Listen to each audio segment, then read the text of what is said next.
घर में कोई है कि नहीं? हाँ हाय डैडी। क्या घर में इतनी शांति क्यों है? हाँ मम्मा शोक सभा में गई है।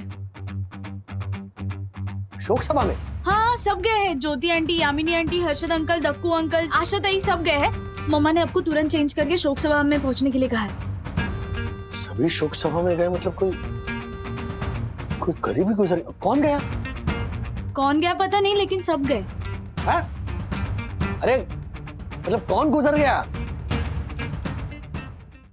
कॉमेडी के वीडियोस देखने के लिए हमारे चैनल को लाइक और सब्सक्राइब करें।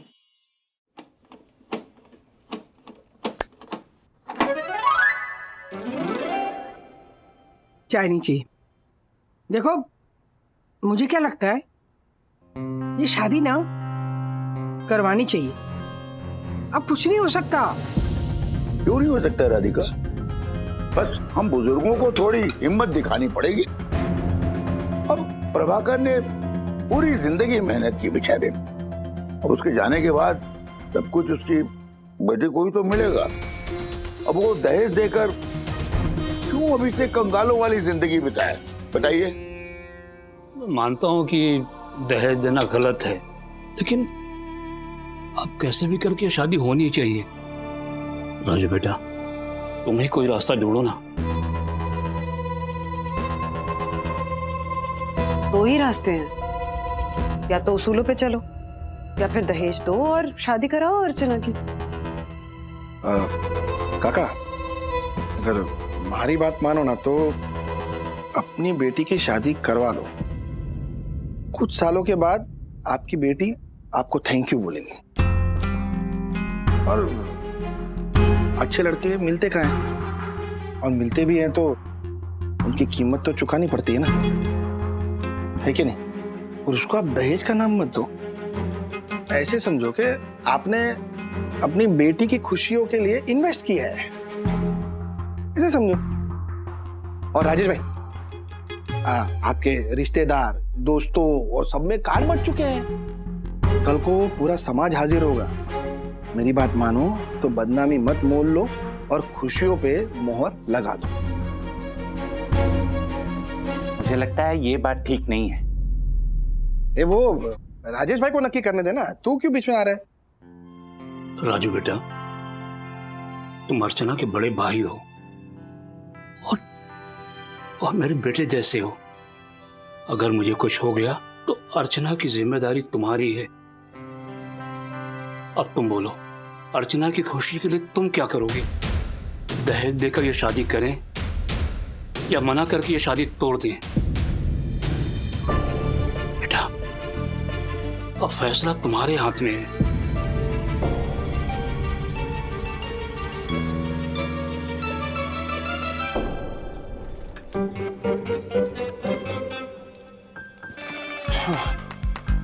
हर्षद, हो गया सारा काम? नहीं मतलब वो दहेज का इंतजाम हो गया? कुछ नहीं हुआ। लड़की का बाप खुद तय नहीं कर पा रहा है कि शादी करनी है कि नहीं करनी। मतलब कल शादी होगी या नहीं? कल दोपहर का खाना मैं बनाऊं या नहीं? हे मारा राम जी, मैंने तो आशा को भी छुट्टी दे दी काम से कल के लिए। अरे बावरी हो गई क्या तू? क्या कुछ भी बोल रही? ये शादी नहीं टूटनी चाहिए। ये लोग शायद पैसों की तंगी की वजह से ये सोच रहे कि दहेज नहीं देना चाहिए। कर रहे, बड़े बुजुर्ग नादानी तो कर रहे, लेकिन मैं उन्हें रोकूंगा। कार, हाँ, हाँ? Car car.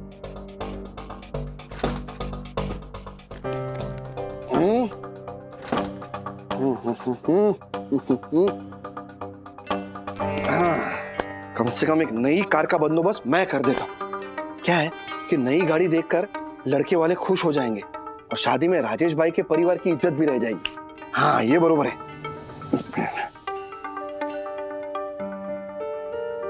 रुपेश देख, तेरा शोरूम बंद हो चुका है, हमारे को पता है, लेकिन कल सुबह पेटी पैक चमचमाती कार तू मेरी सोसाइटी में भेज सकता है क्या? हाँ हाँ, रोकड़ा रेडी है। मॉडल लेटेस्ट वाला भेजना। हाँ, महंगी वाली होनी चाहिए। हाँ अच्छा, तू फोटो भेज, मैं बताता हूँ तेरे को। ओके? हाँ, कार का बंदोबस्त हो गया। हर्षद, आपकी सोच अच्छी है, फिर लेकिन सही नहीं है। मतलब? मुझे ना बचपन से सारे फलों में संतरे और मौसमी सबसे ज्यादा पसंद है, जानते हैं ना। तो जब भी पिताजी ना मेरे कभी अपने किसी बीमार दोस्त या रिश्तेदार से मिलने अस्पताल जाते थे ना, तो मैं जिद करके उनके साथ जाती थी, क्योंकि वहाँ मरीज के साथ मुझे भी फल और मौसमी जूस खाने मिलता था ना। वो अस्पताल के बाहर होते हैं ना मौसमी जूस वाले, फल वाले। लेकिन मैंने एक बात ना हमेशा देखी कि मेरे पिताजी हमेशा ये मौसमी या संतरा या फ्रूट लेने के वक्त ना वो सामने वाले फ्रूट वाले के साथ मोल भाव करते थे। अच्छा बावरी, तो इसमें ये अर्चना की शादी में ये तेरा मौसमी कहाँ से आया? मैं समझाती हूँ ना आपको। तो एक दिन मैंने अपने पिताजी से पूछा कि हम तो ऐसे खाते पीते घर के हैं, बहुत पैसे हैं हमारे पास, तो ये फल वाले से आप क्यों मोल भाव करते हो? तो उन्होंने कहा कि मेरे पास पैसे हैं, शायद यहाँ फल लेने आने वाले 10 लोगों में से 9 लोगों के पास पैसे ना हो, अंदर उनका कोई मरीज रिश्तेदार हो जिसके लिए मजबूरी में उन्हें फल या जूस ले जाना पड़ता हो। तो अगर मैंने वो फल का ज्यादा दाम दिया तो वो फ्रूट वाला बाकी सभी लोगों से उसके ज्यादा पैसे लेगा। अगर कोई एक गलत उदाहरण बिठाएगा तो पीछे बाकी सभी को उसका हर्जाना भुगतना पड़ता है। तो मैं जो भी कर रहा हूँ ना, वो मेरे लिए नहीं कर रहा हूँ, वो दूसरों के लिए कर रहा हूँ। बस यही बात दहेज में भी लागू होती है हर्षद। वो कैसे? आज आप इन पैसों से बड़ी वाली गाड़ी खरीद के दहेज दे दोगे, लेकिन उसकी वजह से अर्चना के पिताजी जैसे कितने माँ बापों को मजबूरी में दहेज देना पड़ेगा, और वो लड़के वालों को दहेज लेने का शय मिलेगा वो अलग, है ना? लेकिन मारे को एक बात पता, अगर गुनगुन की शादी में ऐसी कोई बात होती तब भी तू यही बोलती क्या? हाँ बिल्कुल। क्या बोली? नहीं मतलब आप अगर गुनगुन की शादी में इतना दिखावा करोगे ज्यादा, तो बाकी लड़की के माँ बाप को भी मजबूरी में दिखावा करना पड़ेगा। तो हमें नहीं करना चाहिए ना ये। नहीं, बात तो बरोबर है तेरी, लेकिन ये समझ में नहीं आ रहा है कि बगैर दहेज के ये शादी होगी कैसे? हमारे को तो ये टेंशन है। आप राजेश भैया पे भरोसा रखिए, वो जो भी फैसला लेंगे ना बहुत सोच समझ कर लेंगे।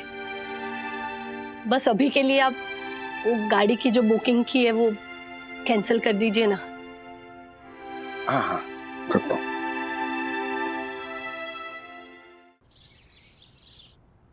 बाबा, अपनी बेटी की शादी से भी बड़ी जिम्मेदारी मैंने ली है। किसी और की बेटी की शादी करवानी है। मेरे हाथों से कोई गलती ना हो। अरे काका, अब चिंता मत कीजिए, सब ठीक होगा।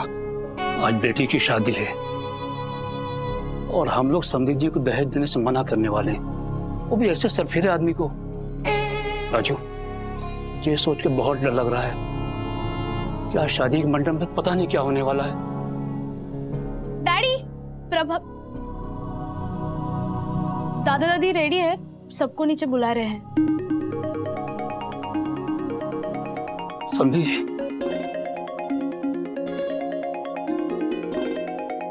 हाँ, काम कीजिए, स्पीकर मोड पे रखिए, मैं साथ में हूं, हम दोनों मिलकर बात करेंगे। रखिए। नमस्ते समधी जी। नमस्ते।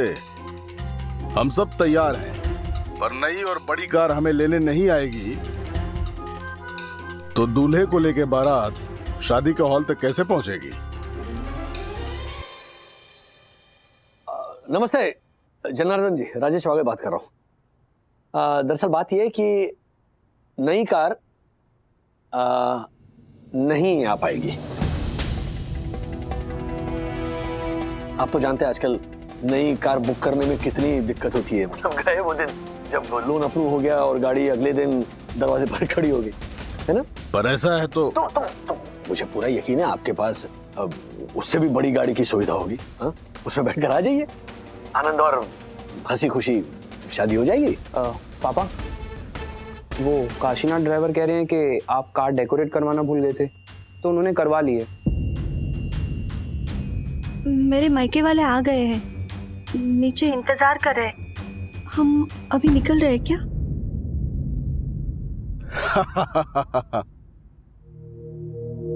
आप बिल्कुल ठीक समझ रहे हैं। हमारे पास एक से बढ़कर के एक गाड़ियां हैं। आप स्वागत के लिए तैयार रहना और ये देखना कि मेरा बेटा कैसे अपनी बारात को लेकर के आता है। और हाँ, कार बुकिंग की रसीद तैयार रखना, क्योंकि गाड़ी नहीं मिली तो रसीद आज के आज ही चाहिए। ओके? जब कोई कार नहीं बुक की है, अब क्या होगा? जो होगा अच्छा ही होगा। आइए। डैडी, सच में अगर कुछ तमाशा हो गया और शादी नहीं हुई तो? बिना दहेज के आज अर्चना की शादी होगी कि नहीं ये तो मुझे मालूम नहीं है, लेकिन दहेज देकर अगर अर्चना की शादी हुई तो वो जिंदगी भर खुश नहीं रहेगी, ये मुझे मालूम है।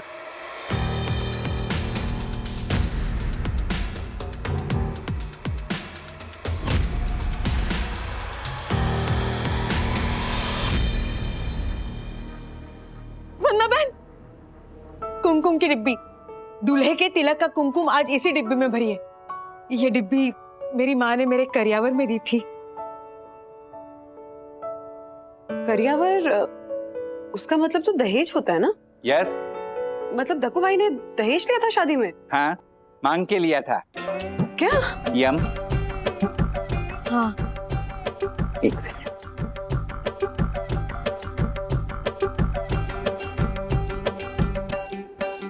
ये एक ही चीज है जो दक्कू ने मांग कर ली थी, कविता। ये कविता मेरे पिताजी ने मेरे शादी में गाई थी। गुजराती में अर्ज करती हूँ, કેટલા પુણ્ય મારી દીકરીએ કર્યા કે આજે એને દક્ષેશ પ્રભુ વર્યા। आपके पिताजी ने दक्कू भाई को प्रभु कह के बुलाया? प्रभु मतलब परमेश्वर, पति परमेश्वर। एक्चुअली वंदना बहन, हमारे यहाँ पे माँ पिताजी दूल्हे के घर जाके देखते हैं उसके घर क्या क्या है, अपनी बेटी को किस चीज की जरूरत पड़ सकती है, वही चीजें वो शादी में देते हैं। और उसे दहेज नहीं कहते, बल्कि अपनी मर्जी से दिया हुआ करियावर कहते हैं। एक्चुअली शादी से पहले दक्कू के घर का पंखा कुड़कुड़ कर रहा था, तो उन्होंने करियावर में पंखा ही दे दिया। पर दक्कू की बुआ बहुत नाराज थी। ये पंखा क्यों दिया, एसी देना चाहिए था। पर मेरे माँ बापूजी को तकलीफ ना हो इसलिए दक्कू ने कोई भी चीज लेने से इनकार कर दिया। बस ये कुमकुम की डिब्बी और पहने हुए कपड़ों में मेरी विदाई हुई। तभी मेरे पिताजी ने ये कविता सुनाई। बस दक्कू ने ये कविता उनसे मांग ली और हमारे घर में फ्रेम करके रख दी है। सच में दक्कू भाई, आज तो मेरा मन कर रहा है कि मैं आपको प्रणाम करूं। No no no no no, वन्ना भाभी प्लीज, आप ये बोल के मुझे शर्मिंदा मत कीजिए प्लीज। अर्चना का मैसेज आया है। विवेक की बारात शादी के वेन्यू पे आने के लिए तैयार है, पर क्या वन्ना भाभी? पर वेन्यू पे आने के बाद भी पता नहीं कि बारात मंडप तक पहुंचेगी या नहीं। विवेक कुछ करना चाहता है। हे साईं बाबा, बस विवेक की मदद करना।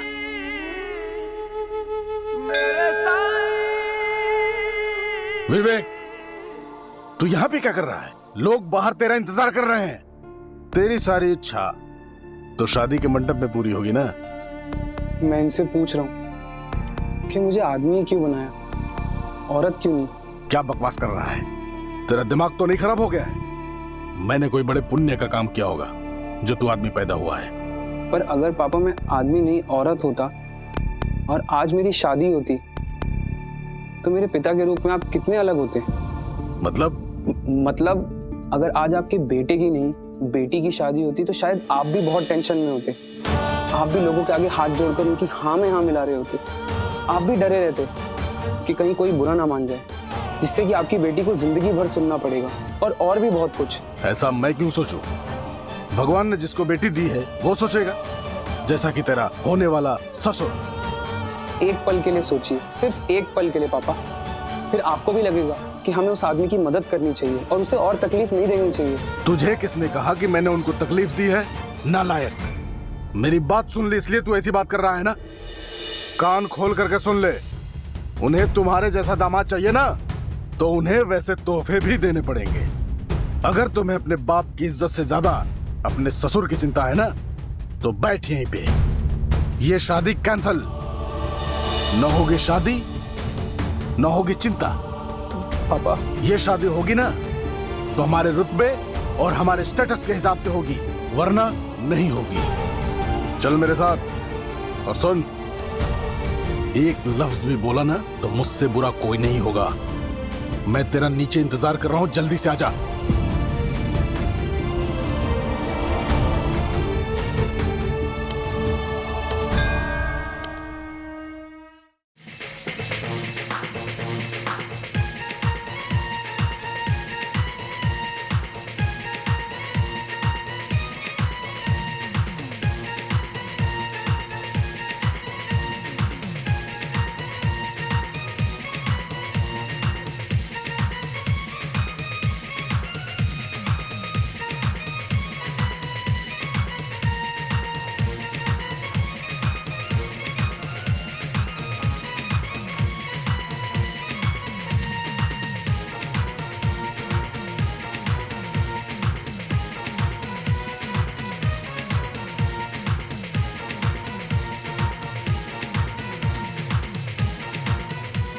जनार्दन जी, बारात का जोश देखकर हम सब खुश हुए। हमें भी स्वागत करने का मौका दीजिए। अंदर ठीक है ठीक है ठीक है ठीक है। अरे नाचो रे नाचो। वो कार बुकिंग की रसीद कहाँ है?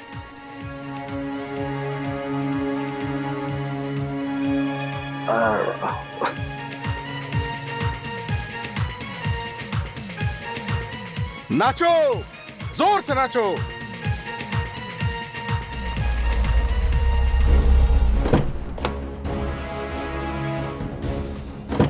राजेश भाई, कामत साहब,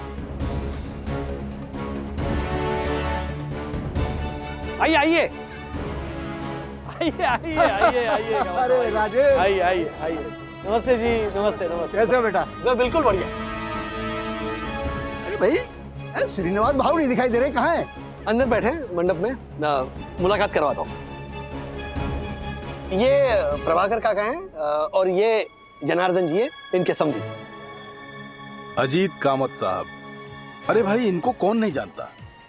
ये तो अपने आप में बहुत बड़ी हस्ती हैं और हमारे समाज के प्रमुख भी हैं। कामत साहब, आप हमारे बेटे की शादी में आए, मुझे तो विश्वास ही नहीं हो रहा है। पापा के बहुत गहरे दोस्त हैं ये।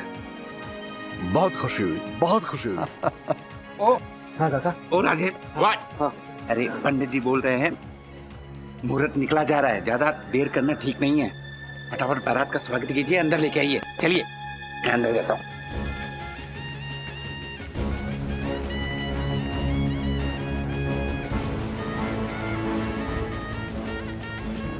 जनार्दन जी, बच्चे को उतारिए, चलिए अंदर, मुहूर्त निकला जा रहा है। अब हाँ कामत साहब, बस अभी लेकर मैं आता हूँ। हाँ,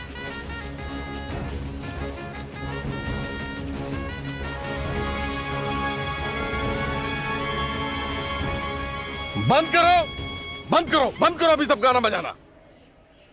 आओ विवेक, चलो।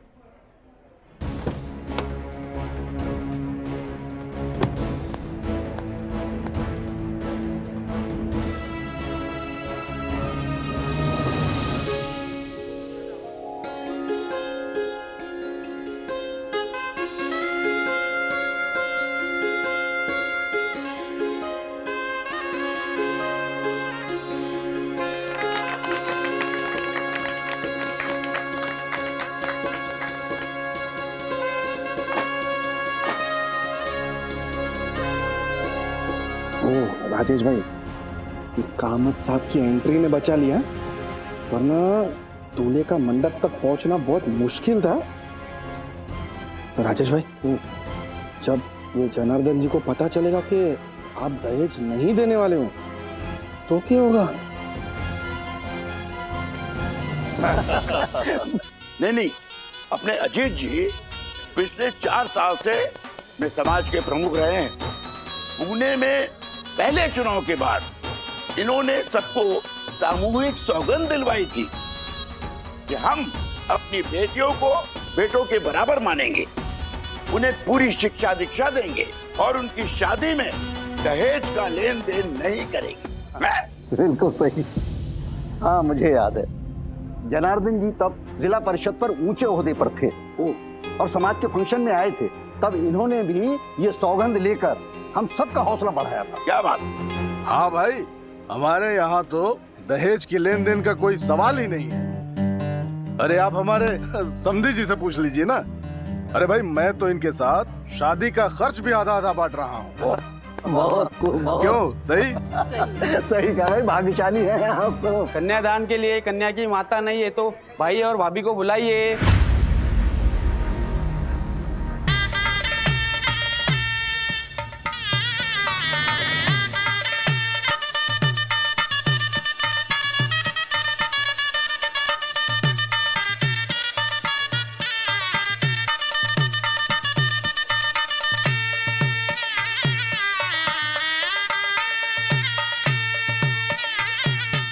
सुनिए जी, शादी के तोहफे के लिए अभी कुछ मत कहिए, नहीं तो जिस समाज को इम्प्रेस करने की आप कोशिश कर रहे हो ना, उसी समाज में हमारा मजाक बन जाएगा। मजाक तो ये लोग हमारे साथ कर रहे हैं। साफ साफ बात हुई थी कि 10 लाख रुपए के सोने के सिक्के, 20 लाख रुपए की बैंक एफडी की रसीद और एक नई और बड़ी गाड़ी हमारे बेटे को भेंट में देंगे। लेकिन यहाँ तो कुछ इंतजाम ही नहीं दिख रहा है। आप शांत हो जाइए। भैया, कुछ पियोगे? आज ना स्टार्टर्स भी बहुत अच्छे हैं। मुझे ना शादी में बहुत मजा आ रहा है। मुझे लगता है ये अकेली ही है जिसको शादी में मजा आ रहा है। वहाँ दहेज की कुछ बातें चल रही थी तो सारे बड़े टेंस थे। आई नो ब्रो, तेरे पापा दहेज देने से मना कर रहे हैं और मेरे पापा बोल रहे हैं कि दहेज के बिना शादी नहीं होती। देखते हैं कौन सही है। भैया, ये दहेज क्या होता है? पैसे या बहुत सारे गिफ्ट्स जो लड़की के पेरेंट्स को शादी के वक्त लड़के को देने पड़ते हैं। अगर नहीं देंगे तो शादी नहीं होगी। ओह, तो जैसे बर्थडे के गिफ्ट्स होते ऐसे शादी के गिफ्ट्स होते। कितना अच्छा है ना। फिर मैं ना बड़े होके अपनी शादी में ना बहुत सारा दहेज मांगूंगी। किट्टू, दहेज सिर्फ लड़के को मिलता है, लड़की को नहीं मिलता। ऐसा क्यों? और शादी तो दोनों की होती है। तुझे कैसे समझाऊं किट्टू? कुछ लोग लड़कों की वैल्यू ज्यादा समझते हैं, इसीलिए उन्हें गिफ्ट मिलती है। नहीं, सखी दीदी कह रही थी कि ऐसा नहीं है। हमारे समाज का एक बहुत ही पुराना और बुरा सिस्टम है कि लड़की को लड़के से कम माना जाता है। आई थिंक इस सिस्टम को बदलना चाहिए। पर ब्रो, वो नहीं बदलेगी। क्यों? भैया, आप भी बड़े होके दहेज लोगे? मैं तो साफ साफ मना कर दूंगा। मैं भी। आई नो मेरे पापा नहीं मानेंगे, but I will fight with him. और मैं ना बड़े होके अपने पापा की तरह लॉयर बनूंगी और सबकी फाइट में हेल्प करूंगी। नो दहेज, बिल्कुल नहीं। समधी जी, कन्यादान हो चुका है, थोड़ी देर में फेरे भी हो जाएंगे। अब ये बताओ कि मेरे बेटे को तोहफे में क्या दे रहे हो?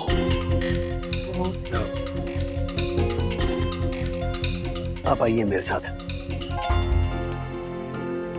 आइए तो सही। आइए।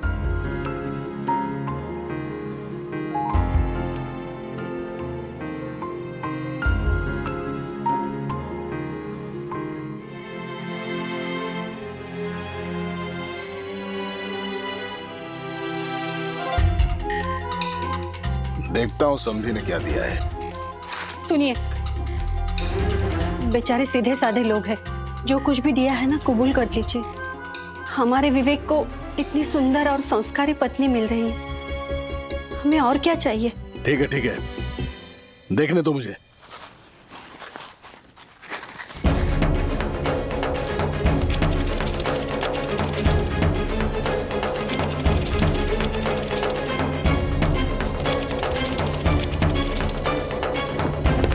क्या मजाक है ये?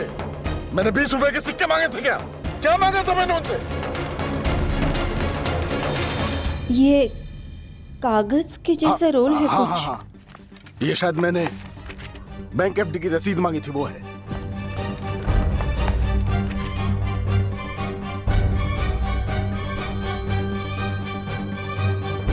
सब पति के साथ वचन। What the hell is this? क्या मजाक है ये? समझी जी, राजेश भाऊ, सुनिए जी, आप लोगों ने हमारे साथ धोखा किया है। बात हुई थी 20 लाख के एफडी की और 10 लाख के सोने की। क्या हुआ? मिलेगा, आपकी बहू को वो जरूर मिलेगा। इनफैक्ट उससे ज्यादा मिलेगा, पर आज नहीं। अर्चना मेरे काका की इकलौती बेटी है। इनके पश्चात इनकी सारी जायदाद अर्चना को ही मिलेगी। पर आज शादी में हमारी तरफ से अर्चना को सिर्फ प्यार और आशीर्वाद ही मिलेगा। शगुन में ये 1001 और सप्तपदी की ये 7 वचन जो विवेक और अर्चना को जिंदगी भर जोड़े रखेंगे। अबे हट, तुझे क्या लगता है कि आधी शादी हो गई तो मैं मान जाऊंगा? अगर तुम लोग अपनी बात से मुकर सकते हो ना, तो देखना मैं क्या कर सकता हूं। सुनिए, आप क्या करने जा रहे हो? मैं इनको दिखाता हूं कि मेरे स्टेटस के हिसाब से अगर तोहफा नहीं दिया गया तो मैं क्या कर सकता हूं। समझी जी, राजू। जनार्दन जी, आप बात तोहफे की कर रहे हैं, पर मुझे लगता है ये दहेज का दूसरा नाम है। और हमारा समाज दहेज के सख्त खिलाफ है।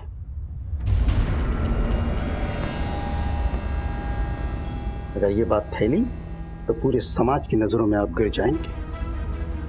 तो बेहतर यही होगा कि जो तोहफा आपको दिया गया है इसे सम्मान के साथ स्वीकार कर लो। लेकिन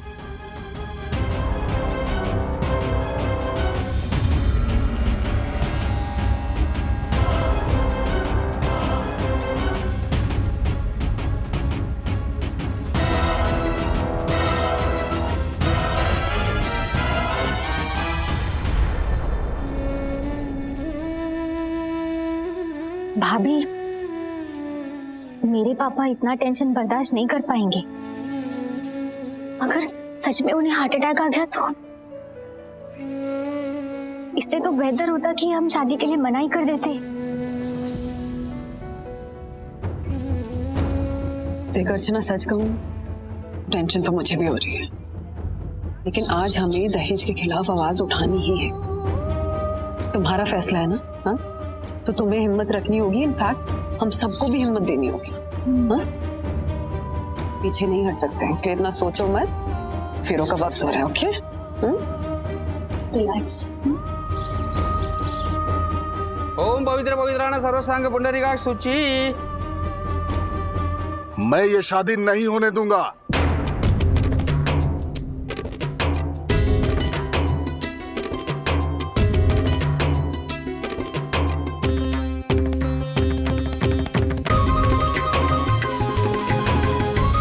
जिसका डर था वही हो रहा है।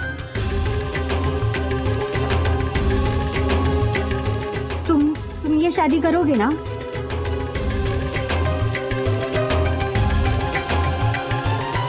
मैं आप सबको ये बताना चाहता हूं कि मैंने कोई दहेज नहीं मांगा है। मेरे पास पैसों की कोई कमी नहीं है। मैं तो सिर्फ इतना चाहता था कि मेरे समधी जी मेरे बेटे को शादी के वक्त ऐसा तोहफा दें कि पूरा समाज देखता रह जाए, इनका नाम हो जाए और हमारी होने वाली बहू का स्टेटस लोगों को समझ आ जाए। लेकिन नहीं, इन्होंने हमारे साथ छल किया है, अपनी औकात बता दी है। का उल्टा चोर कोतवाल को डांटे। आप तो इस परिवार के बुजुर्ग हैं ना। आपने अपने बेटे को, अपने भाई को ऐसा तमाशा करने दिया? आपको तो शर्मिंदा होना चाहिए। भाई साहब, तमाशा तो आपने खड़ा किया है। अरे मेरा भाई अभी अभी रिटायर्ड हुआ है, वो इतने दहेज के पैसे कहां से लाएगा? और उसकी बेटी ने बिना दहेज के शादी करने का फैसला किया है। हाँ। और हम सब उसका साथ दे रहे हैं। बल्कि वागले परिवार कभी भी दहेज न देगा न लेगा।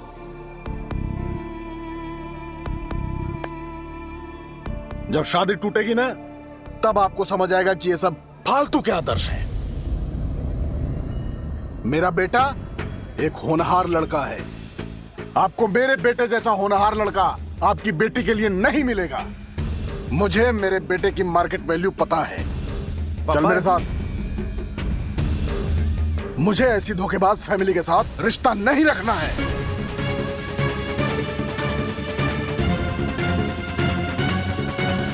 फेंक इसको। पापा अब चल मेरे साथ। विवेक भैया,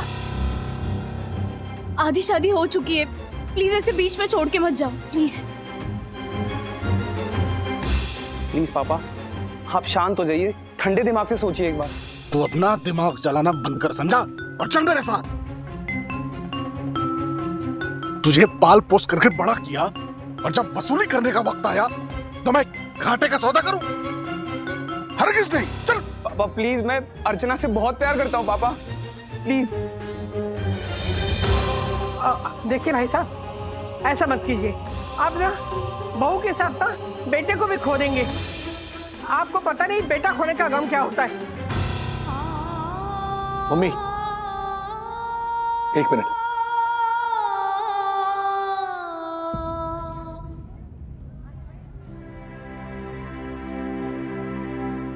विवेक,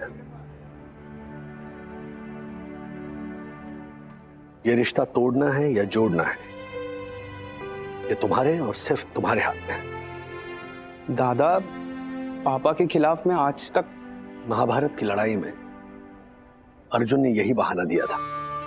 तब भगवान श्री कृष्ण ने अर्जुन को समझाया था कि ये लड़ाई सच्चाई का साथ देने की लड़ाई है। फिर चाहे वो अपनों के खिलाफ ही क्यों ना हो।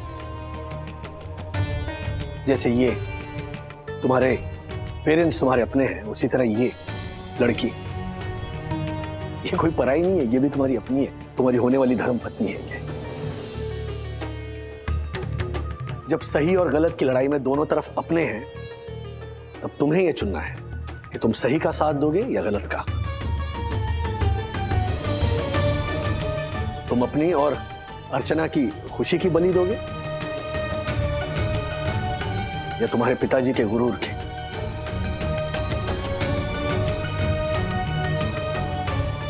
जिससे प्यार करते हो उसे शादी करने की हिम्मत रखते हो या नहीं। एक मिनट सुकन्या जी, प्लीज आप कुछ मत बोलिए। ये फैसला विवेक को ले दे दीजिए, क्योंकि आज अगर ये अर्चना के साथ खड़ा नहीं हो पाया तो जिंदगी भर उसका साथ नहीं निभा पाएगा। सो विवेक, निर्णय तुम्हारा है। इतना ही कहूंगा कि शादी लेन देन की बुनियाद पर नहीं टिकती, टिक ही नहीं सकती। ये तो दिल का मामला है ना? तो हमारी ओर से तुम्हें कोई प्रेशर नहीं। हमारी जो बेटी है वो इस सिचुएशन का सामना करेगी और हम सब उसका साथ देंगे। अब तुम्हें क्या करना है ये तुम्हारा डिसीजन है। क्या बकवास कर रहे हो आप? तो चल मेरे साथ।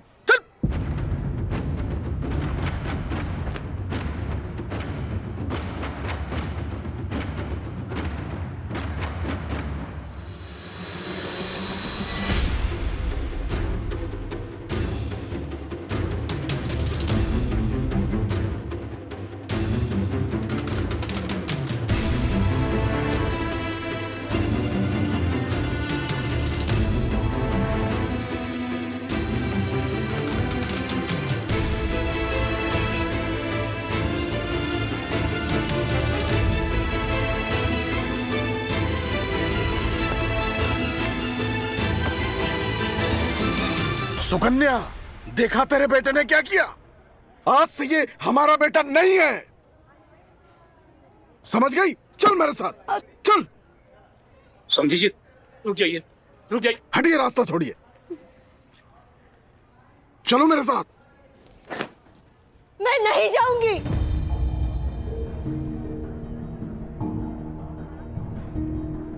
सुकन्या जी, आप विवेक की मां हैं, जनार्दन जी की पत्नी है, लेकिन इन सारे रिश्तों से पहले आप एक औरत हैं। समझ सकती हैं कि दहेज की प्रथा की वजह से एक औरत के परिवार पे क्या क्या गुजरती है। प्लीज प्लीज आप ही इन्हें समझा सकती हैं, प्लीज।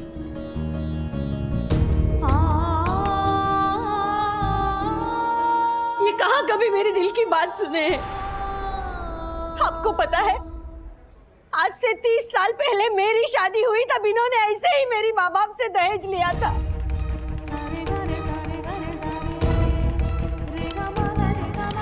चुप, बकवास कर रही, लोग सुन रहे हैं। वही बोल रही हूँ जो आज तक नहीं बोल पाई। मेरे माँ बाप सीधे साधे मिडिल क्लास लोग थे। आपकी हर जिद, हर डिमांड पूरी करते गए। मेरी शादी का मंडप सजाने में मेरे पिताजी की जिंदगी भर की कमाई लुट गई। मेरी विदाई के बाद हमारा घर खाली नहीं हुआ, कंगाल हो गया जैसे। मेरे छोटे भाई की कॉलेज की फीस भी नहीं भर पाए। बेचारे का इंजीनियर होने का सपना अधूरा रह गया। आज भी कोई मामूली सी नौकरी कर रहा है। बहन का घर बसाने की चाह में बेचारे का भविष्य ही बर्बाद हो गया। तब से लेकर आज तक उस बात के लिए आप कभी हमारा रिस्पेक्ट नहीं जीत पाए। आपको बहुत गुरूर है ना आपकी मर्द होने का। मर्द वो नहीं होता जो औरत के शरीर पर अपना हक जताए। मर्द तो वो होता है जो औरत का दिल जीतकर उसे अपना बनाए। आज मेरा बेटा असली मर्द बना है। मुझे गुरूर है उसकी मां होने का। भाई साहब,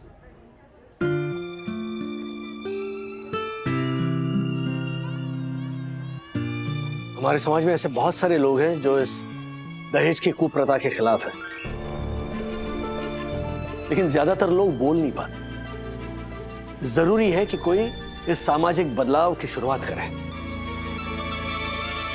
हम चाहते हैं कि आप भी इसमें जुड़ जाए, लोगों के लिए एक मिसाल बन जाए। देखिए, हमारी लड़ाई सिर्फ इस बदलाव के लिए है। आपका दिल दुखाने का हमारा मकसद नहीं था। प्लीज बच्चों को आशीर्वाद दीजिए। हरगिज नहीं। आज के बाद तुम और तुम्हारा बेटा मुझे कभी अपना मुंह मत दिखाना।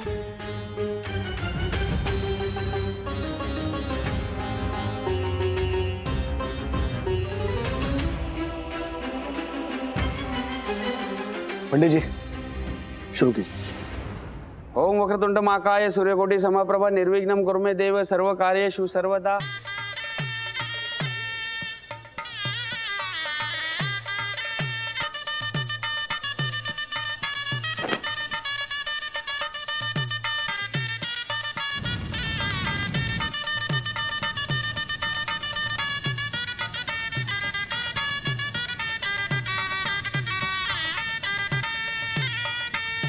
डैडी, शादी तो हो रही है, पर क्या शादी के बाद सब ठीक होगा? शादी के बाद सब ठीक हमेशा कहानियों में होता है, सच्चाई में नहीं। रियलिटी में इन दोनों का स्ट्रगल तो अब शुरू होगा। शायद ये अपना नया घर बसाएंगे, हम मिलकर मुसीबतों का सामना करेंगे, ऐसे गिरते पड़ते जीना सीखेंगे। आपका मतलब है कि विवेक भैया के पापा उन्हें अपने साथ नहीं रखेंगे और उनकी वाइफ को भी घर से निकाल देंगे? Thank you Ashatai. Thank you daddy. मतलब जिस घर में वो 30 साल से रहती है, उस घर पर उनका कोई हक नहीं है। इतना दहेज देने के बाद, शादी में सब कुछ सहने के बाद भी घर सिर्फ हस्बैंड का ही रहता है, वाइफ का कभी नहीं होता। सखी, बहुत सारी इश्यूज है जहां समाज ना आज भी औरतों को बराबर का दर्जा नहीं देता और ये सिचुएशन बदलनी होगी। And honestly I am glad कि आज की ये छोटी सी शुरुआत हमारे फैमिली से हुई है। अर्चना और विवेक ने गलत का साथ छोड़ा और सच का रास्ता चुना।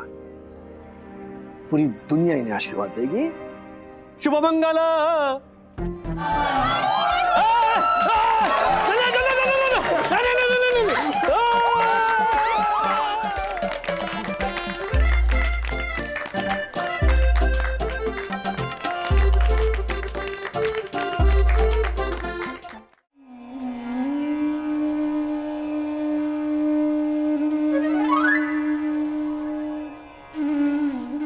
किसकी शोक सभा में आए हम लोग?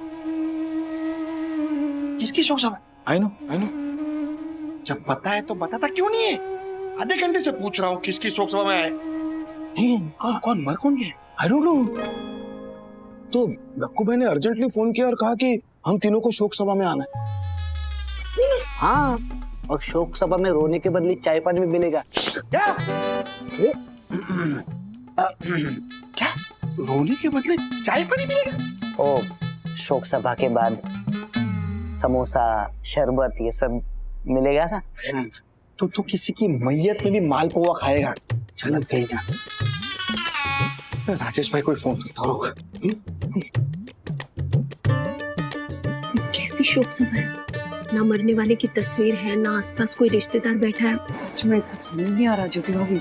यामिनी भाभी ने कहा था कि शोक सभा की शूटिंग है और उन्हें बहुत अच्छा रोल मिला है। यहाँ आकर उन्हें शोक जताना है और कोई शोक संदेश देना है। उनका मोराल बहुत डाउन था, इसलिए वो कॉन्फिडेंस बूस्टिंग के लिए हमारी जरूरत थी। यहाँ तो कैमरा ही कहीं नजर नहीं आ रहा। वही ना वही मैं तो 3-4 घर का भांडी कटके का काम छोड़ कर आ गई हूँ। मेरे पास तो वेप और व्हाइट कलर का साड़ी भी नहीं था। वो कुसुम से मांग कर अच्छा खासा तैयार होकर आ गई। यहाँ शोक सभा का शूटिंग देखने को मिलेगा करके, लेकिन यहाँ तो यामिनी भाभी गायब है। नहीं आशा,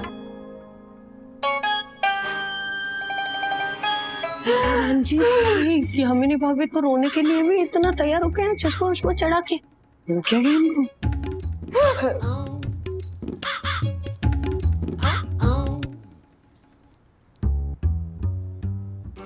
यामिनी भाभी, आपने तो कहा था कि शोक सभा की शूटिंग है, पर ये तो सचमुच की शोक सभा लग रही है। रील और रियल के रियलिटी से ही तो परफॉर्मेंस में जान आती है। शोक सभा तभी होती है जब किसी की जान जाती है, जब किसी की जान जाती है, जब किसी की जान जाती है। Thank you. आप लोग भी मुंह पे रुमाल रख के रोने की एक्टिंग कीजिए। मैं अभी आती हूँ। हमें भी रोने की एक्टिंग करनी पड़ेगी। आप शोक सभा में आई गए हैं तो रोने की एक्टिंग कर ही लेते हैं ना। जब आसपास सब ऐसे मुंह लटका के बैठे हैं और हम ऐसे बैठेंगे तो अच्छा नहीं लगेगा, है ना। ये लीजिए, ये पकड़ी।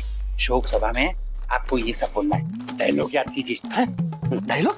क्या डायलॉग? क्या किस चीज का डायलॉग? व्हाट मेंटल, मरने वाले के लिए कुछ ना कुछ तो बोलना ही पड़ेगा ना। व्हाट डायलॉग याद कर। झाला रे। ये राजेश भाई किधर है? ये देख राजेश भाई। ओ राजेश भाई, अरे वो राजेश भाई। हाँ कौन है यार? कब से फोन कर रहा हूँ। क्या फोन तो उठा। थोड़ा आ जाओ इधर आ जाओ। ये सब क्या चल रहा है? हाँ? ये क्या कर रहे हैं? अरे उनको छोड़ो ना। ए राजेश भाई को डायलॉग दे। ये लो डायलॉग याद करो। डायलॉग है? एक मिनट। कौन गुजर गया? अनिल। अरे कौन अनिल? मुझे क्या मालूम, इसको मालूम। कौन अनिल? अरे वही जो गुजर गया है, जिसकी याद में शोक सभा रखी है। एक मिनट। जो गुजर गया है वो अनिल नहीं है, वो सुनील है। अभी जब मैं आ रहा था तो बाहर वो सुनील के फोटो की तैयारी चल रही थी, तब मैंने सुना। एक सेकंड, ये शोक संदेश में जहाँ जहाँ अनिल है वहाँ सुनील कर दो। सुनील। अरे लेकिन ये सुनील कौन है राजेश भाई? अरे मैं अनिल कौन है वो नहीं जानता हूँ। सुनील कौन है? अरे वही जो गुजर गया है, जिसकी याद में शोक सभा है। एक मिनट। यामिनी भाभी कहाँ है? ये वाह, क्या हो गया? ये गॉगल पहन के क्यों घूम रही? ओ यामिनी भाभी, इधर इधर। यम। अरे एक मिनट, आपकी ये पप्पी अपने पास रखिए। ये किसकी शोक सभा है? कौन गुजर गया है? सुनील कौन है? मुझे भी नहीं पता।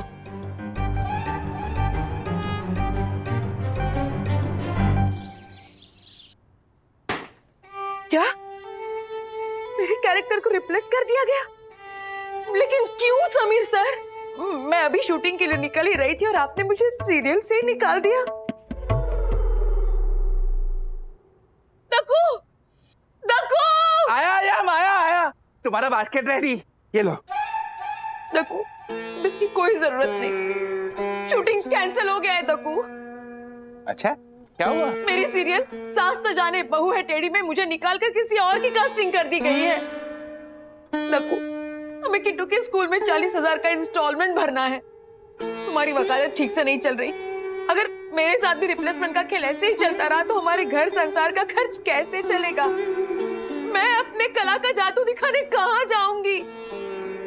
मुझे तो डर है कहीं मैं डिप्रेशन में ना चली जाऊं। ओह माय गॉड, ये तो सीरियस मैटर है, मुझे मदद लेनी पड़ेगी।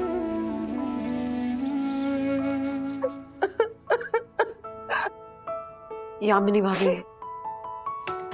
भाभी, एक रोल नहीं मिलने से जिंदगी खत्म थोड़ी ना हो जाती। प्लीज प्लीज आप हिम्मत रखिए, प्लीज। हिम्मत टूट जाती है वंदना बहन जब हाथ से काम और पैसे दोनों छूट जाते हैं। दक्कू भाई, यामिनी भाभी, एक्चुअली हम कुछ समय से सोच रहे थे कि अगर आप लोगों को पैसे की बहुत जरूरत है तो हम कुछ हेल्प कर सकते हैं। मुझे आप दोनों से पैसों की नहीं बल्कि हौसले और हिम्मत की जरूरत है। सास न जाने बहू है टेढ़ी में टेढ़ी बहू का कैरेक्टर मैं करने वाली थी, पर अफसोस बढ़िया प्लॉट वाला ये रोल मेरे हाथ से निकल गया।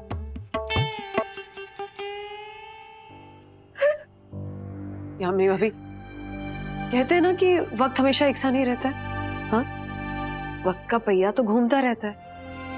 अगर आज नीचे गया है तो कल आपका वक्त ऊपर जरूर आएगा। बस इतना कहूंगी यामिनी भाभी कि आप हार मत मानिए। आप और मेहनत कीजिए और ऑडिशंस दीजिए, पूरी जान लगा दीजिए, फिर देखिए रोल कैसे नहीं मिलता आपको। हाँ, थैंक यू वंदना बहन, ज्योति बहन, आप लोगों की वजह से मेरा कॉन्फिडेंस फिर से जागा है और डिप्रेशन दिल से भागा है। Sir, final.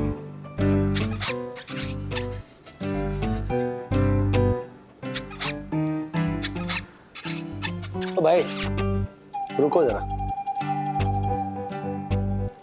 Good, very good, thank you sir, thank you.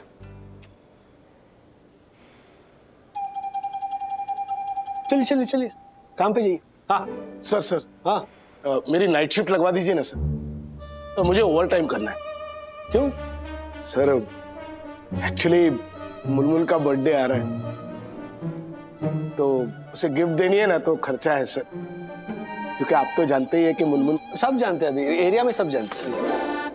Sir, मेरी भी नाइट शिफ्ट करवा दीजिए ना, मुझे भी गिफ्ट लेना है। किसके लिए गिफ्ट लेना है?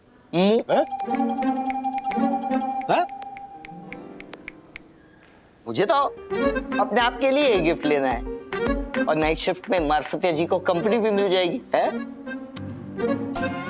सर, हाँ, अब तो मेरा भी बनता है। क्या भाई, तुम्हारा क्या बनता है? मतलब मेरी भी नाइट शिफ्ट लगवा दीजिए ना। अरे मेरे भी खर्चे बढ़ गए ना। तो कम करो, काम करो, एक्स्ट्रा काम करो तो फिर एक्स्ट्रा मिलेगा, मतलब ओवर टाइम मिलेगा। चलो शेड्यूल फॉलो करो। सर क्या? सर प्लीज एक बार। बिल्कुल नहीं, बस करो अभी है। सर बहुत जरूरत है सर पैसे। सर काम करो। सर आप कर सकते हो। सर ऐका ना। क्या जरूरत थी तुम्हें बीच में घुसने की? अरे सॉरी। अरे क्या सॉरी? अरे तेरी सेटिंग बाद में करवा देते ना हम लोग, है ना? हाँ, लेकिन मुझे भी पैसों की जरूरत है ना। तो हमें भी है। अब सर ने मना कर दिया तेरी वजह से। तो पैसे कहाँ से लाए? हाय नो, मैं तो एक्स्ट्रा पैसे कमाने के लिए कुछ भी करने को तैयार हूँ। मैं भी। हाँ, मैं भी। अरे मयूर सर, आप काम तो बोलिए, मैं कोई भी रोल करने के लिए तैयार हूँ। यामिनी जी, एक शोक सभा में मेन रोल प्ले करना है और मरने वाले के लिए शोक संदेश बोलना है। आप देखिए मयूर सर, ये रोल मैं कितनी शिद्दत से करती हूँ। Very good. आपको इस 1 घंटे की शोक सभा के काम के लिए ना 50,000 रुपए मिल सकते हैं। 50,000? हाँ, लेकिन एक शर्त है। हाँ। आपको अपने साथ ना कुछ रियल फैमिलीज को अरेंज करके लाना होगा। देखिए, अगर आपसे ये काम हो सकता है तो मैं अभी आपके अकाउंट में ना 50,000 रुपए डलवाता हूँ, नहीं तो फिर मुझे किसी दूसरे आर्टिस्ट को ढूंढना पड़ेगा। अरे नहीं नहीं नहीं मयूर सर, मैं बिल्कुल रेडी हूँ और मैं रियल फैमिली भी अरेंज कर लूंगी। हाँ, मगर किसी को पता नहीं चलना चाहिए कि ये अरेंज की हुई शोक सभा है। सभी को बोलना कि नॉर्मल फैमिली की शोक सभा है। और हाँ, सभी गेस्ट को रोकर थोड़ा शोक संदेश भी देना होगा। अरे आप टेंशन मत लीजिए मयूर सर, मेरे पति बहुत अच्छे लेखक हैं, वो मुझे सारे शोक संदेश लिख के देंगे। Very good.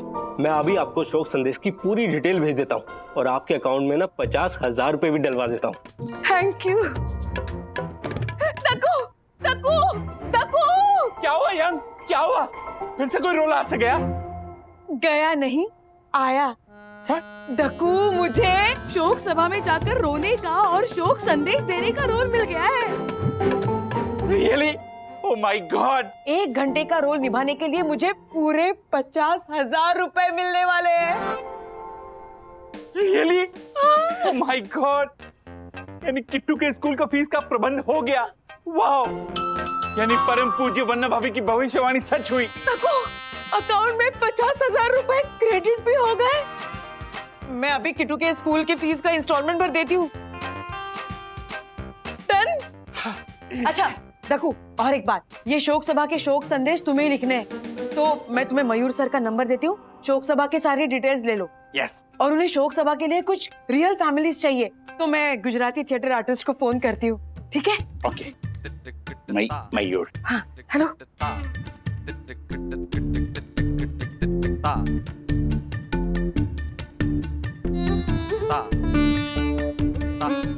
दकू, दकू, कोई भी थिएटर आर्टिस्ट अवेलेबल नहीं है। और शाम के 7 बजे से पहले हमने कोई अरेंजमेंट नहीं की तो ये असाइनमेंट हाथ से चला जाएगा और पैसे भी मयूर सर को वापस करने पड़ेंगे। और मैंने किट्टू के स्कूल का इंस्टॉलमेंट भी भर दिया। माय गॉड, क्या करें क्या करें? यम, हाँ? क्यों ना हम हमारे सोयू दर्शन हाइट सोसाइटी की फैमिली को लेकर चले? यस, 1 ही घंटे की तो बात है यम। Good idea दकू। पर दकू, किसी को बताना नहीं है कि ये शोक सभा अरेंज्ड है। यम, हम उन्हें उतना ही बताएंगे जितना उन्हें बताना है। हाँ, सुपर्ब यामिनी भाभी, कांग्रेचुलेशन। अच्छा, रोल तो बताइए कौन सा है? शोक सभा में शोक संदेश देना है और थोड़ा बहुत रोना भी है। बहुत अच्छा रोल है वन्ना बहन, एक्टर के लिए बहुत ही उम्दा और चैलेंजिंग रोल है। भाई भाई भाई भाई, यस पर सुपर है। क्या पर कांग्रेचुलेशन है यामिनी भाभी। हाँ हाँ, कांग्रेचुलेशन है यामिनी भाभी। वन्ना बहन, मुझे ना बहुत डर लग रहा है। वो क्या है ना, मैंने इतने सारे ऑडिशंस दिए हैं, इतनी बार रिजेक्ट हो गई हूँ कि अब एक्टिंग करने का मेरा जो हौसला है वो टूट गया है, मेरा कॉन्फिडेंस चला गया है। इसलिए मुझे ना आपकी छोटी सी हेल्प चाहिए। हाँ, आप बताइए ना, मैं क्या हेल्प कर सकती हूँ? वन्ना बहन, क्या आप मेरे साथ शोक सभा में चलेंगी प्लीज? मैं शोक सभा में जाके क्या करूंगी यामिनी भाभी? वन्ना बहन प्लीज मना मत कीजिए। अगर आप सामने रहेंगी ना तो मेरा कॉन्फिडेंस बना रहेगा, मेरा हौसला बढ़ेगा। एक्चुअली यामिनी भाभी, वो मुझे ना वैसे शूट वूट पे जाना बहुत ऑड लगता है। हाँ, कोई बात नहीं, आप ज्योति बहन, आशा, हाँ सबको साथ ले चलिए, हम सब साथ में जाएंगे। ऐसा समझिए कि शूटिंग हो ही नहीं रही है, सचमुच के शोक सभा में आए हैं। हम चलते हैं ना शोक सभा में। हाँ, मैंने कभी शूटिंग नहीं देखी है, बहुत मजा आएगा। मना मत कीजिए वन्ना बहन, प्लीज मना मत कीजिए। इतने सारे रिजेक्शन के बाद हो गया है मेरा सिलेक्शन। अगर आप मना करेंगी तो हो जाएगा मुझे डिप्रेशन, हो जाएगा मुझे डिप्रेशन, हो जाएगा मुझे डिप्रेशन। वाह, सही बात। प्लीज आप बिल्कुल डिप्रेशन में मत जाइएगा। मैं चलूंगी आपके साथ। इनफैक्ट ज्योति भाभी को भी साथ लेकर चलूंगी। मैं भी हाँ, आशा को भी साथ लेकर चलूंगी। ओके, तय रहा। 7 बजे शोक सभा है, आप लोग 6:30 बजे ही रेडी रहिए। 7 बजे तो राजघर आते हैं ना, तो उस टाइम तो मुझे घर पे रहना पड़ेगा। अब कोई बात नहीं, राजेश भाई को भी वहाँ बुला लेंगे, हर्षद भाई और दक्कू को भी उनकी कंपनी मिलेगी। चलते हैं। आप बिल्कुल डिप्रेशन में मत जाइए एंड जस्ट बी कॉन्फिडेंट, हम लोग चलेंगे आपके साथ, आपका मॉरल सपोर्ट बनकर। Thank you. शोक सभा? किसकी शोक सभा दक्कू भाई? मिस्टर आई नो मारफतिया, मैं तुम्हें शोक सभा में आने के लिए पूरे 1000 रुपए दे रहा हूँ। इसका मतलब ये नहीं कि तुम 1000 सवाल पूछोगे। What? I know I am sorry Dakku भाई, मैं शोक सभा में आने के लिए तैयार हूँ। Very good. साथ में आते हुए चंदू और दसानी को भी लेके आना। हाँ, उनको भी साथ में लेकर आऊंगा। मारफतिया, तुम्हें शोक सभा में आने के लिए 1000 रुपए मिलेंगे, लेकिन एक शर्त पर। क्या? तुम्हें पैसे मिल रहे हैं, ये बात तुम किसी को नहीं बताओगे। मतलब चंदू और दासानी को भी नहीं? मारफतिया, उन्हें तो जरूर बताना है, लेकिन उसके अलावा किसी को नहीं बताओगे। I know. और खास करके राजेश वागले को, वरना तुम्हें 1000 तो क्या, एक फूटी कौड़ी भी नहीं मिलेगी। अरे नहीं दक्कू भाई, मुझे पैसों की सख्त जरूरत है। हम किसी को नहीं बताएंगे। Very good. मारफतिया, मैं तुम्हें शोक सभा का एड्रेस भेज रहा हूँ, तुम ठीक शाम 7 बजे वहां पहुंच जाना। ओके? डन। Very good.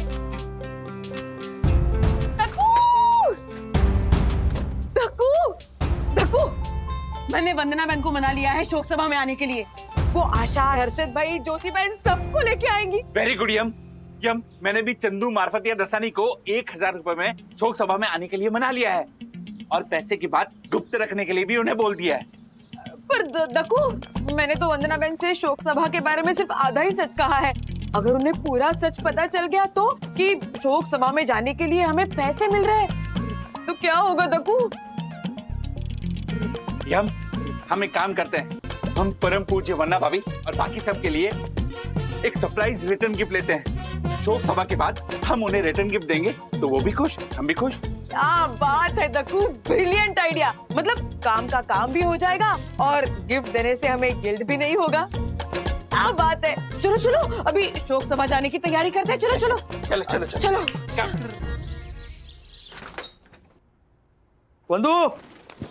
वंदू रानी, घर में कोई है कि नहीं? हाँ हाय डैडी। क्या घर में इतनी शांति क्यों है? हाँ, मम्मा शोक सभा में गई है। शोक सभा में? हाँ, सब गए हैं। Jyoti aunty, Yamini aunty, Harshad uncle, Dakku uncle, Asha ताई सब गए हैं। मम्मा ने आपको तुरंत चेंज करके शोक सभा में पहुंचने के लिए कहा है। सभी शोक सभा में गए? मतलब कोई करीबी गुजर? कौन गया पता नहीं, लेकिन सब गए। हाँ? अरे मतलब कौन गुजर गया?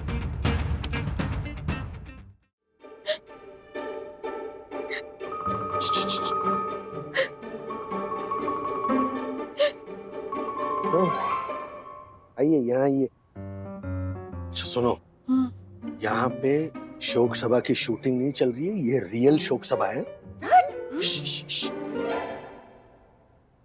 मैं इसीलिए पता करने बाहर गया था। इस हॉल का जो मैनेजर है ना, वो मेरा दोस्त निकला। मयूर नाम का कोई और एक बंदा खड़ा था बाहर। हाँ, मेरी उससे ही बात हुई थी। हाँ, तो उस मयूर ने कहा है कि यहाँ पर जितने भी दोस्त और रिश्तेदार हैं ना, वो असली नहीं है। उन्हें पैसे देकर यहाँ पर बुलाया गया है। अच्छा, इसीलिए ये चंदू इसे पैसे का इशारा कर रहा था। मतलब यामिनी भाभी को हमें शोक सभा में लाने के पैसे मिले? यामिनी भाभी? नहीं, एक मिनट। इसमें यामिनी भाभी की कोई गलती नहीं है, उन्हें भी पूरा सच मालूम नहीं है। हाँ। तो फिर पूरा सच है क्या? और कोई पैसे देके शोक सभा क्यों रखेगा? एक मिनट, वो जो मयूर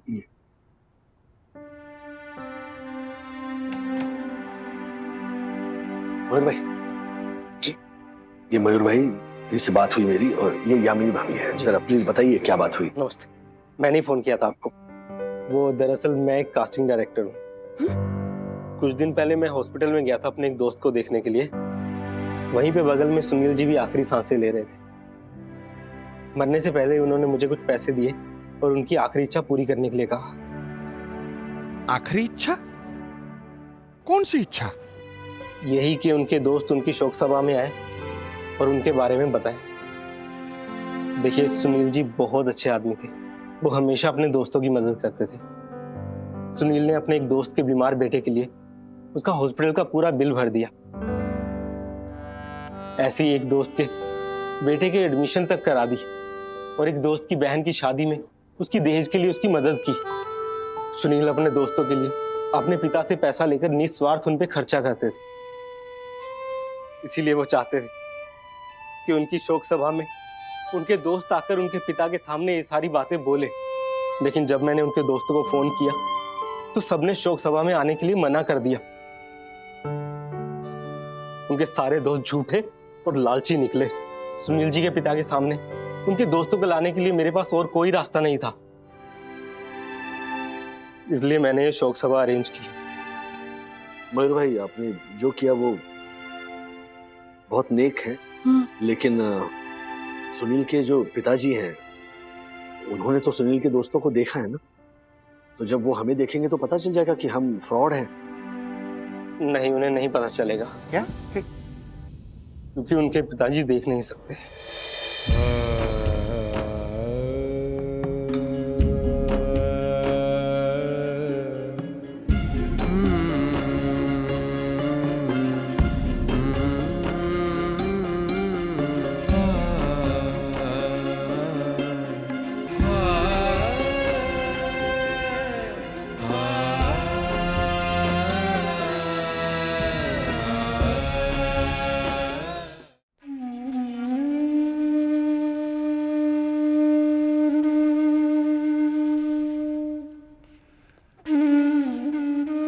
अंकल, हम सब सुनील के गहरे दोस्त हैं। सुनील बहुत ही नेक, दिलदार और अच्छा इंसान। आप ख्याल रखिए अपना।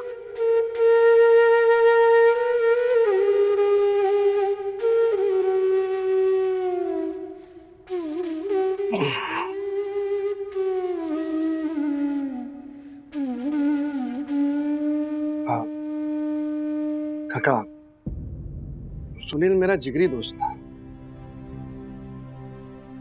रात को 2 बजे फोन करूं ना तो भी अपना सारा काम छोड़ छाड़ के आ जाता था।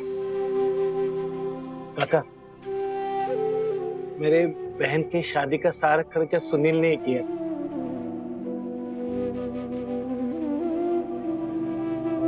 हम आपके बेटे के हमेशा ऋणी रहेंगे।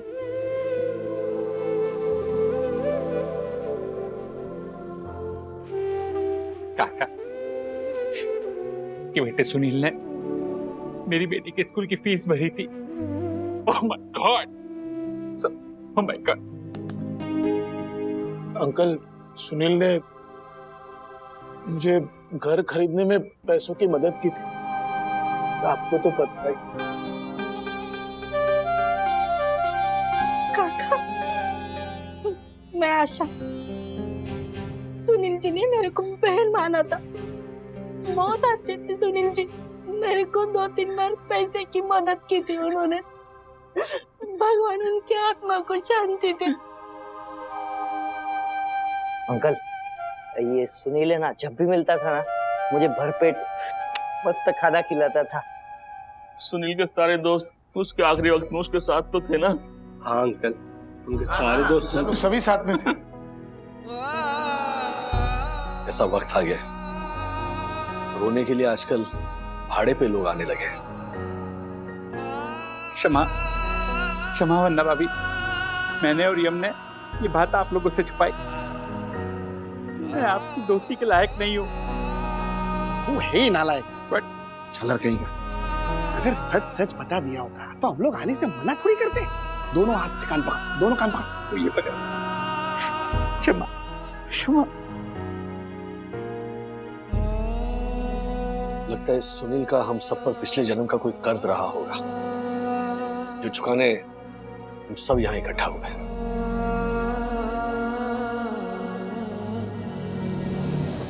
ऐसे और भी मजेदार वीडियो के लिए हमारे चैनल को लाइक, शेयर और सब्सक्राइब करें।